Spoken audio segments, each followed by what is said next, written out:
Hello everyone, Nubkeks here, and welcome back to our Road to Grandmaster series, where we are playing through Hero League. We're currently halfway through Diamond 2, I think, and yeah, we'll see how this particular game goes. Once again, we are the team captain, and yeah, Battlefield of Eternity, I believe I'm going to sort of be looking towards playing Sylvanas in this particular game. She's pretty powerful on this map, disabling the structures and just making those immortal pushes much more powerful. Plus with the level 7 talent barbed shot that she can pick up, she does a lot of damage to those immortals as well. So I think she's definitely a tier 1 type pick on this particular map. The enemy team bans away Malfurion, which is fantastic because if you've been watching all the other Road to Grandmaster videos since the last patch, you'll know that I've been banning out Malfurion myself in nearly every game. Anyway, our teammate was kind of hovering Sergeant Hammer. I was considering banning away Sergeant Hammer. There's a lot of, I think, good heroes here on this particular map. I decided to remove Hammer though. A bit scared of Hammer into the Sylvanas. Hammer obviously does a lot of damage against and with the Immortal. So I went for the Li Ming bang though instead. Li Ming is also very powerful. She's got a lot of poke damage. She's got good damage on the Immortal. The enemy team does lock in Zarya, so this could be pretty tough. Arguably, I think actually Zarya might have been a better ban. That's one of the things you'll notice as we go through this game, is that I played a whole bunch of these games in one day and I was getting pretty tired. So you're going to notice I do make more mistakes than I usually would in this particular game. We'll see if you guys pick up on that. But yeah, I definitely sort of fat finger a few buttons and stuff like that. It's kind of just the tiredness kind of takes a bit of its toll. At the same time though, I kept playing because I felt that despite, you know, just being a little bit off mechanically, I felt that I was really kind of into the games, and that despite that I was actually playing really well. I think I did stop, not after this one, but after the next one. But anyway, I think that will also be going up on the channel, so you'll find out after that. We followed it up with a Brightwing pick as well on our own. I think the Brightwing pick isn't bad. She's a really strong hero at the moment. The global presence, not super important on this particular map, but hard to go wrong with her. She gets a lot of free sustain, so there you go. The enemy team picks up Vala and Vala and Oriole, so I'm going to ban out Lunara instantly. Lunara is another pick who's pretty much tier 1 on this particular map. Again, her level 7 talent, which increases the siege damage of her poison by 150%. Nature's Culling just gets so much value, both fighting over the immortals in the middle, pushing with your immortal, and also defending against enemy immortals. It's just such a dominant talent. And then particularly as well, seeing as the enemy team picked up the Oriole, it would have been very scary if they picked up Oriole Lunara. That would have actually been a couple of very good picks for them. They picked up the Oriole Vala though, but yeah, Lunara combos incredibly well with Oriole. It's pretty scary. So yeah, I was definitely concerned about that, so instantly banning that Lunara away, just preventing them from getting that combo and that good hero. Our teammates pick up the Sergeant Hammer, so that's pretty nice, and we pick up a Tyrande as well. So we're going for a double support. Tyrande does a lot of damage. I actually like her a lot. I think she's very good at this map. Her Hunter's Mark trait, which applies vulnerability for 4 seconds to a target, really helps with bursting down that Immortal. So it's going to give us quite a large advantage actually in winning this Immortal race. And then Sergeant Hammer, like I said already, very good here too. It's the Arnie over here is going to tank. I'm saying Johanna is a good pick. I like the Johanna pick a lot actually. And yeah, the enemy team has rounded out their comp with a Tyrael and a Kerrigan, so they've got a very good composition right here. They have a lot of shielding coming through. It's actually going to be very difficult to fight them. I mean, Kerrigan generates her own shields, so she's pretty tanky. Zarya obviously can shield herself and can apply shields to other people too. Tyrael is shielding everyone. He's even got Sanctification as well. And then Oriole is going to have all those like big chunky AoE heals coming out too. So it's going to be a pretty challenging fight to be sure. On our team, I suppose the things we've got going for us is we've got the solo front line of Johanna, but Johanna is extremely tanky. With her own shield, the Iron Skin, she should be pretty good at escaping the Kerrigan combos just on her own. And also the blinds will be pretty good against Zarya and especially against Vala. And then we've got the Tyrande.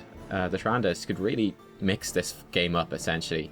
How she stuns people, where she places her Starfalls, because we presume at this point with double support that she's going for Starfall, and that can do a lot of damage in the team fight. Yeah, just those vulnerabilities. We'll see exactly how it works out. Whenever we do get an Immortal, we'll have a very large advantage. I think we should be very well off, because again, we can just as we push with the immortal. Hopefully ignore the Zarya so she won't build up too many shields. Just have those sort of blinds coming out on the Vala, denying her damage. Kerrigan finds it tough to go in, and we're going to be pushing in with Sergeant Hammer doing a lot of damage, and myself disabling the structures. It's kind of the game plan. We'll see how it works out. Anyway, we've got this event just to start us off, so we'll go through that. I do pick up Paralysis here at level 1 for my level 1 talent. I just think Paralysis is probably her best level 1 talent overall.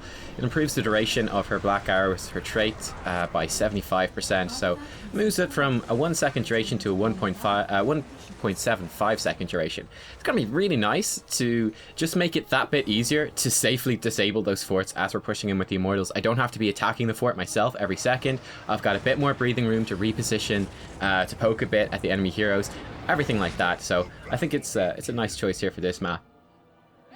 I'll be going for the most part with what I feel is my sort of standard Sylvanas build for me. It's what I prefer by far the most. And yeah, we'll see how it works out. Sylvanas is pretty difficult to play. She's a very... I know, it's just a personal thing for me. I like to press every Q. I don't like to... I don't know, it just doesn't feel good to me to hold down the Q. I just find that I need to practice it a lot or something, but I just do worse when I do that. So I like to press every Q, and then you're stutter stepping a lot. She's got a very fast attack speed. So yeah, she's an extremely high APM hero. And yeah, I mean, even with the extremely high APM I'd be playing with, I often feel that I could be even more efficient and do it higher. You know, have quick cast for attack move, or be able to hold down that Q a bit more, something like that. So things I could improve there myself. But yeah, do bear that in mind if you're playing Sylvanas. She's a very, very, very fast-paced hero. She's also very squishy. Her escape is slow to activate, her haunting wave. So you have to be very careful in terms of your positioning. Anyway, here in the lane, it's going to be very important whenever the Zarya puts up her shields that we try not to attack them. Obviously now the dot from my my dagger is going to keep damaging her anyway from my W. Not going to be able to stop that, but for the most part, whenever we see this shield up on Zarya, we're going to want to try to avoid hitting her, because she is just going to generate a whole ton of energy and start doing a whole ton of damage. It's going to be pretty miserable, but if we can avoid that, if we stop her ever generating too much energy, then we will have the advantage when we come to those team fights and skirmishes. First Immortal is spawning, so it's important to get there as quickly as you can. I find that that's a common mistake, because people are often too late. I mean, pretty much as soon as it spawns, you want to be heading over there. See, the enemy team is en route. It's actually something of a favourable spawn for us, because our allies were kind of slow. They find it slow and difficult to move out of that bottom lane. So it's handy that it just happened to spawn right there. We can just go on to this straight away, which is pretty nice. You can see the race is going down, and it actually is very close. We are slightly ahead, 488 HP ahead. It's just the power of the Tyranna's Mark, just helping us to earn just that little bit of an advantage right there. But there you can see, like, the damage from my daggers just got to generate a fair bit of energy for the Zarya. There's not much we can do about that. She's at full energy now, but she is being bursted down really hard. Again, this is what you do, right? Is that as soon as that shield wears off, she's going to come in, right? So she's scary because she's just increased the damage that she's doing an awful lot. But then she's also very, very vulnerable. She's not tanky at all once her shield has worn off. So you can definitely kind of exploit that a little bit. Unfortunately, we do get stunned right there, and this is looking pretty bad. Nice Pixie does from the Brightwing, does help me speed away. Gonna tap that well, trying to make our way back in. We kind of stopped team fighting. We've been just concentrating on actually killing the Immortal. Our Tyrande is completely ignoring it. I get completely caught off guard by the Kerrigan. I was watching the Tyrande, and yeah, just completely blindsided by that. My map vision kind of failing in the light of what seemed a bit dodgy. Brightwing calls GG at this point, so I really hate that, you know. I really don't like that. It's just, that's a ton of negativity to bring into your game. Basically, I know all they're saying is 2 letters GG, but what that means is you guys all suck. I don't even think there's any point in continuing. This game is already lost. It's just, it's extremely negative. It's a horrible attitude to bring into the game. It's not abusive per se, but it's extremely negative. So I don't know, when I just tend to ban people, or not ban people, but I tend to report people for that. If they don't do it often, it's not going to amount to anything, but if they're constantly bringing that negativity into a game, those reports will sort of add up and it will get investigated. That's kind of my attitude to it. But yeah, at the very least, I would mute someone who's saying stuff like that, because it's not going to help you in any way. It's just going to, you know, at best, it's just going to make your game experience more negative, And, you know, more than likely it's going to put you off your play as well, and just kind of destroy the sort of the motivation of the team and the communication and trust between your teammates too. Anyway, as you can see, despite Brightwing calling GG, we do win the first Immortal. We're even on XP, so it's not over yet, right? We've definitely had issues in terms of the fights, but it's not over yet by any means. Sergeant Hammer is sieged up, she's doing damage. See, I'm being very, very cautious here. I'm basically staying as uncommitted as it's safe to stay. That fort was going down, so it was no longer necessary for me to stay in there and be disabling it. Look, the Immortal's not going to do anything, right? The Immortal HP got so low that either, number one, I didn't go forwards and disable the fort, and then it died as the fort itself died. Or number two, I went forwards to the fort, disabled the fort, putting myself at a bit of risk. And then, yeah, the Immortal walks away with a bit more HP, but it dies just walking down the lane towards the keep walls anyway. So I didn't think there was any need to put myself in any sort of risk. So I was just sort of backing off, ensuring we have a safe retreat. I think it's just a better option overall. Basically, it's very important to be thinking about and to calculate how much you can actually get done with the given advantage that you have. In that case, it was the objective, the Immortal. How much can we get done? We're going to get the fort. We're getting it either way. All right. Well, then let's be safe about it and not try to push for more when we know we can't get more. Anyway, we are looking at taking this bruiser camp. It's pretty early.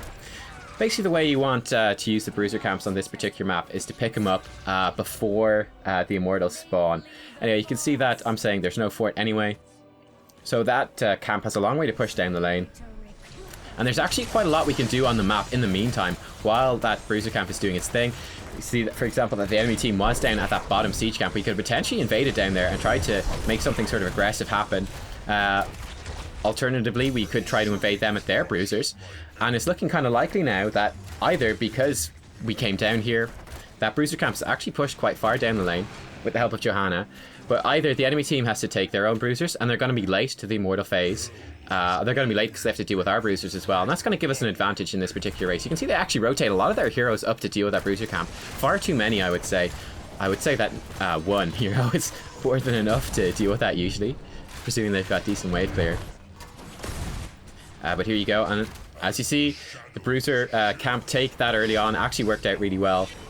And yeah, we actually generated quite a large advantage from that, substantially ahead now in the race for this, and the enemy team is forced to play a much more difficult game, which is trying to defend and go aggressive and just make these forward plays. So you just kind of try to burst this Zarya down. Once again, she is quite squishy whenever you focus her.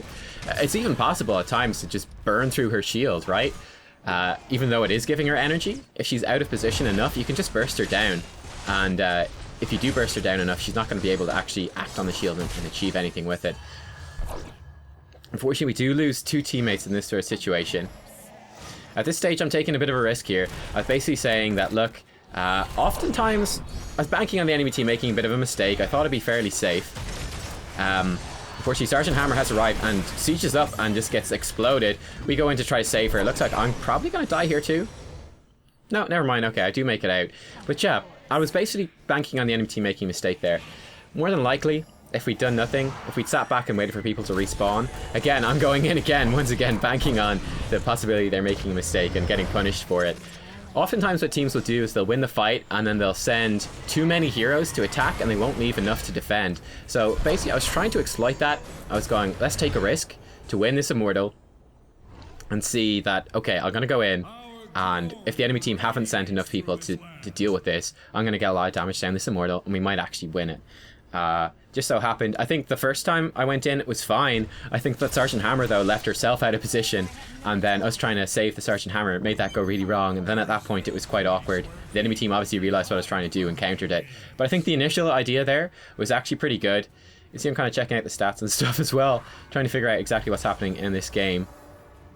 I also muted the Johanna, you will have noticed. I felt like Johanna, in comparison to the Brightwing, I didn't exactly pay attention to what she was saying when I was watching this replay here, because I was talking about other stuff at the time, but she was saying something along the lines of, like, I think it was, why are we going in one by one and dying?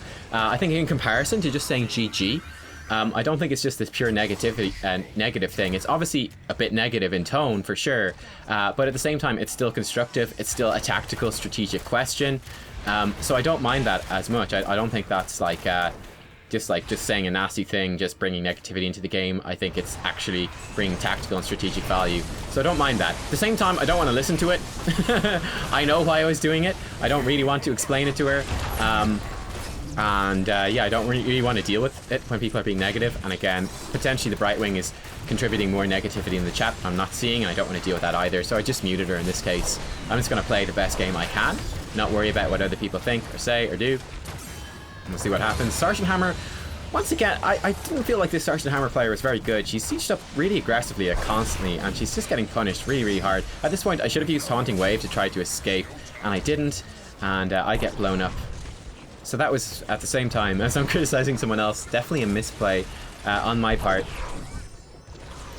Definitely something to watch out for. But anyway, we are a level behind now, so definitely the game has swung against us. I think taking that first Immortal was quite lucky, but it's not looking fantastic at the moment. It's not looking fantastic at the moment. The enemy team have been outplaying us, to be blunt. Wait, Johanna, she does have her Blessed Shields. I was kind of wondering at that stage, was like, did you have that available to try and save me? I wasn't paying attention to it in the game. I don't know if you had that available. I hope you didn't, because if you could have saved me, I'd be really sad. So I don't know. Maybe you guys will have noticed, looking at the cooldowns, we're keeping track of those. Anyway, Immortals are spawning here. Checking out the talents. So Johanna here is calling to take the Bruiser Camp. At this stage, it's too late for the Immortal spawns. If we take the Bruiser Camp, we're going to be too late to get there. However, as you'll see, once they spawn here, there they go. They've actually spawned in, like, I find this like the craziest position, where they spawn each towards the side of the enemy's base. So basically both teams have to try to fight into enemy territory, and this is the Immortal spawn position where it takes a really long time for anything to happen. There's often these long standoffs. So with that particular spawn, out of all the possible spawns, that is the only one where taking the Bruiser Camp actually made sense. So at that point, I go in and help her take it, and we get it taken down, and we're able to move out. But normally, in any other given spawn, we would have been too late for sure. Could have dodged the Kerrigan combo a little bit better. Anyway, I'm able to Haunting Wave over the wall, so we're able to dodge some of her follow-up damage. Get the Wailing Arrow in as well. Our team have picked up a couple of kills despite being down a talent tier. So that is pretty good. Teammates are chasing Kerrigan as well. Going to do some damage to the Tyrael. We know the Kerrigan should probably die. And at this stage, we picked up the kill. We got the Bruiser Camp pushing top. That's what the enemies are going to deal with. I think at this stage, with the respawn timers still being pretty short, the best option is just purely to burst the Immortal down quickly as possible. Level 13, I pick up Windrunner. Actually, to mention my other talents, level 4 I picked up Lost Soul, which will reduce the cooldown of my Shadow Dagger every time it spreads to a hero. Just adds up to a lot more poke, a lot more team damage in team fights. And then at level 7 I picked up Barbed Shot, which increases the damage of your Q ability to all neutral objectives, basically. All non-heroic things. So that's going to massively increase my damage to the Immortals. Now at level 13, I'm going to combo that with the Windrunner. So whenever I use my Haunting Wave and activate it to teleport to it, it will refill my my quiver completely. So I'll get all 5 of my shots back.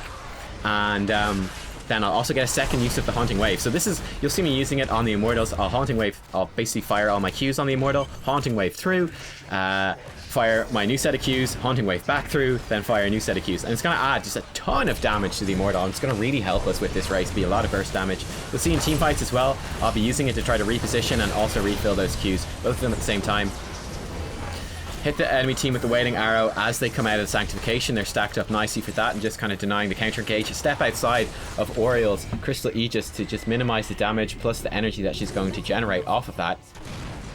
And there you go. This is pretty fantastic. We've got a half shield Immortal, well, about a third shield Immortal pushing in on the enemy's keep. I'm here, so I'm going to be able to disable it. Plus with 2 enemy heroes dead, we're definitely, at this point, looking to take a keep, which is going to be really, really big advantage for us. Especially considering that we have both our forts, actually. That's a pretty big deal. Johanna's doing a good job zoning the enemy team off. Just letting my teammates know that I'm out of mana, in case we're looking at pushing in a bit more aggressively here. Basically, even though we have a pretty healthy Immortal, we're actually all out of mana. If you look at all the mana bars, Brightwing's got a little bit as the Sergeant Hammer, but the rest of us are pretty much completely So realistically, with that little mana, there's no way that we can actually push an Immortal, which is just about to run out of shields, to the core and actually take the game. It's not really an option at this point. So better to just back off and yeah, see how we do. Anyway, Sergeant Hammer is pinging to push the top gates and walls. I was saying, don't go yet. I don't think we're quite able to make an aggressive push like that. I think she did take out a tower, and that's fine, but needs to be careful for sure. But definitely a very back and forth game so far, with both teams taking the lead at different points. You can see I'm using the Haunting Wave just to back away from any potential fight right here. But we're in the lead at the moment, having a keep down and a Talontier up. It's pretty nice. We'll see how things happen. There's not too much for us to do right now, to be honest, on the map. We can push the waves in, we could look for a potential pick, but realistically the enemy team should just be able to back away from anything. They only have, like, it's too dangerous to push the core. The only thing we can push is the top wave, and they should be able to defend that pretty well.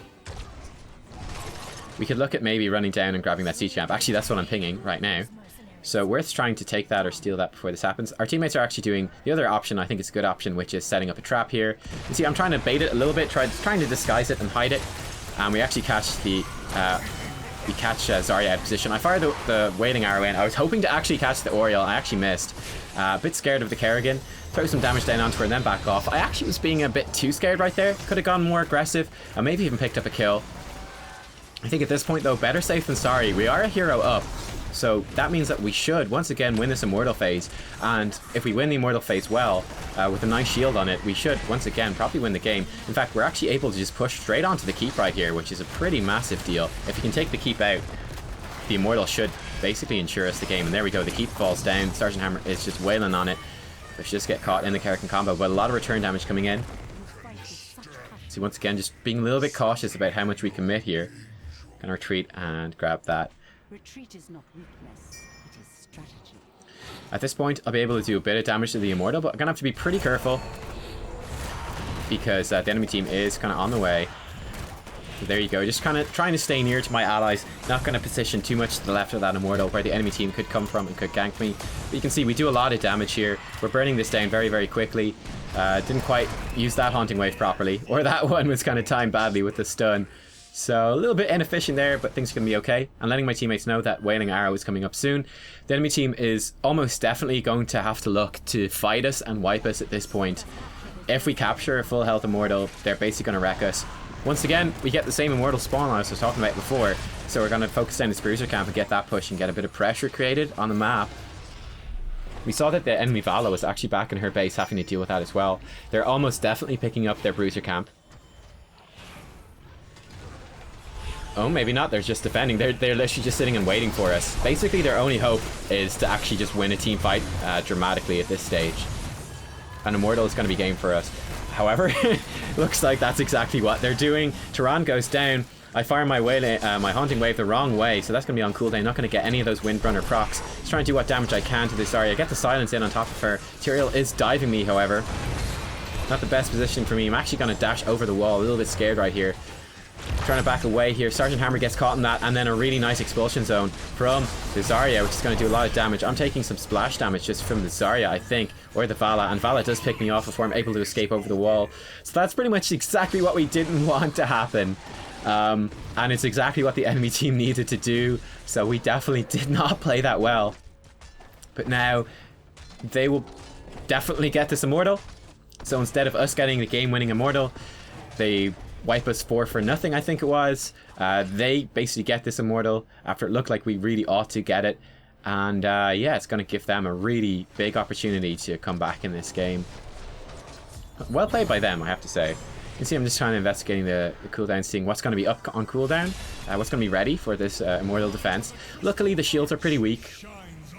They are, again, let's think about how much, though, that they can get done with this. The top fort is dead. There's no way we keep it alive. So we want to, you know, do a bit of poke damage to the immortal as we fight over that, but realistically, we're not looking to defend this fort. It's not the priority. We just want to sort of stay safe, do as much damage as we safely can, and then defend it properly at the keep. That's our goal here. We're not looking to keep this fort alive.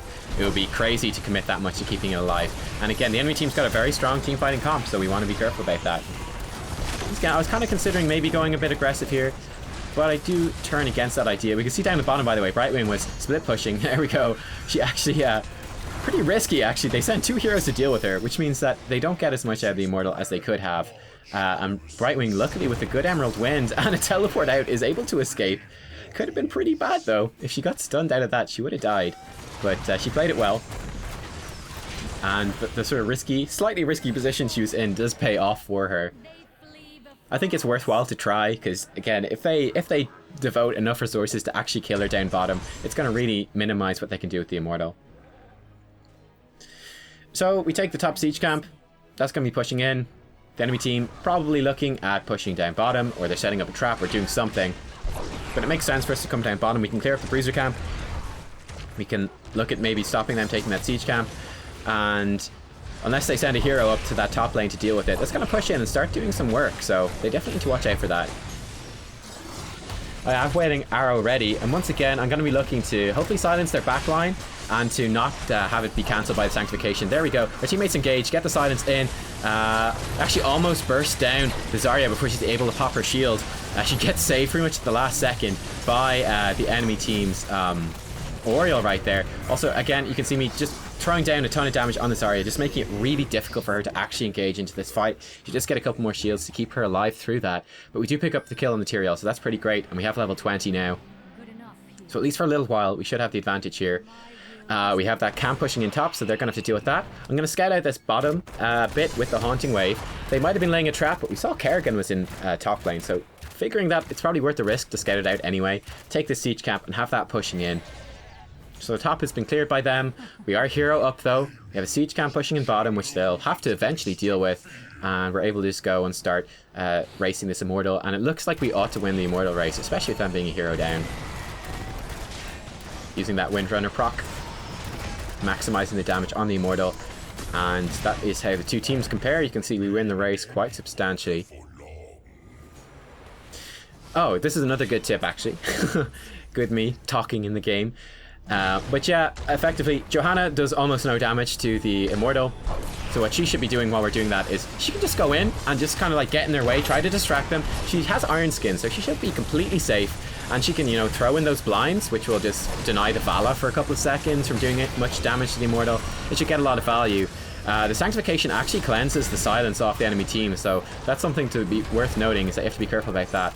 But I think it was good anyway. We sort of denied a lot of what they were trying to do right there. I'm going pretty aggressive right here as well. Kind of felt like we had the advantage. You can see I fat fingered the buttons completely though. I actually bolt up the storm about an inch into the enemy team, putting myself at a lot of risk. If I'd kept that for later, could have done a lot more with that. But we pick up the Kerrigan kill. It's pretty good. Tyrande does go down. Her Vala is almost dead. She does not go down. Okay, she does finally die. Thank God. Johanna is doing damage here as well. Her indestructible is popped. That's her level 20 talent. I'm getting focused down as well. They're chasing me. They're really chasing me, and yeah, they're going to pick me off with that speed boost from the smite from Tyrael. I think Oriole actually picked it up there with her whip right at the very end, but regardless, RIP, but it's GG, almost definitely, unless they pull a miracle out. But yeah, I mean, at that point, winning an immortal that late in the game, the enemy team, I guess they did the only thing they could, which is try to once again win a team fight dramatically and then mount a desperate defense. But we're 22 minutes into the game. It was a half shield immortal basically. It's just able to demolish the core. You can see right there, it gets to the core. Even with all of them attacking it, they don't even get it to half HP. It's able to just tear through it. So yeah, that whole team fight at the end was basically, even though we lost, we were losing the team fight, it was worth fighting because we were sort of inevitably winning the game in the meantime as the immortal was doing its thing. So there you go. There, Oriole actually picks up the MVP. I do think that she played very well. She didn't even die, actually, which is kind of surprising. She has a top healer, too. And yeah, I mean, look at that. 45% of our damage to immortals from the Sylvanas. That's the Barb Shot, level 7, plus the Windrunner, level 13, comboing together to make a lot happen. Not bad, right? Not bad. But yeah, I picked up Evasive Fire at level 16 as well. I fat fingered that too. I meant to pick up Cold Embrace to apply vulnerabilities and help burst down like the Zarya and stuff, but I totally fat fingered it and picked up Evasive Fire. In the end, I don't think it was a terrible pick. I don't think it's ideal, but I don't think it's terrible. Evasive Fire gives you movement speed every time you hit someone with your Q, your Withering Fire. So yeah, the extra movement speed, good for kiting Kerrigan, Tyrael, and Zarya for sure. However, definitely not exactly what I wanted to pick up, but we lived with it. We lived with it. And there you go. We're progressing nicely through Diamond 2. And that's Sylvanas on Battlefield of Eternity. She's incredibly powerful, so definitely look into learning how to play her and pick her up on that map. She's very, very strong, or definitely beware of what she can do and the strength that she brings. It's going to hopefully show pretty well in that particular game. And also, Hopefully you kind of picked up on the wailing arrow usage as well. I think that was pretty important. I think I have a replay, a viewer replay coming out around about the same time as this, maybe within the next day or so, of one of the viewers playing Sylvanas. And one of the things that I think you could compare from my play to his play was that he was using the wailing arrow quite a lot for damage, whereas in that game, hopefully you noticed that I was using the wailing arrow a lot to deny the enemy team their team fight. Whenever they were in a bad position, or they wanted to engage or wanted to disengage or save someone, I was going to hit them with that wailing arrow. Also timing it around the sanctification to ensure that I'd hit people without it being just hitting into a sanctification and doing nothing. Either hitting it when I knew the sanctification wasn't going to come down, or hitting it when I knew the sanctification was just about to expire and they'd be clumped up. I think it worked pretty well overall. I was pretty happy with them. But there you go, guys. Give a like if you liked the video and if you learned something. And I will see you all next time for, some more Heroes of the Storm. I got one more game from that particular play session to come out. And then it'll be a new play session. And we'll see how far we can get. Thanks for watching, everyone. Bye-bye.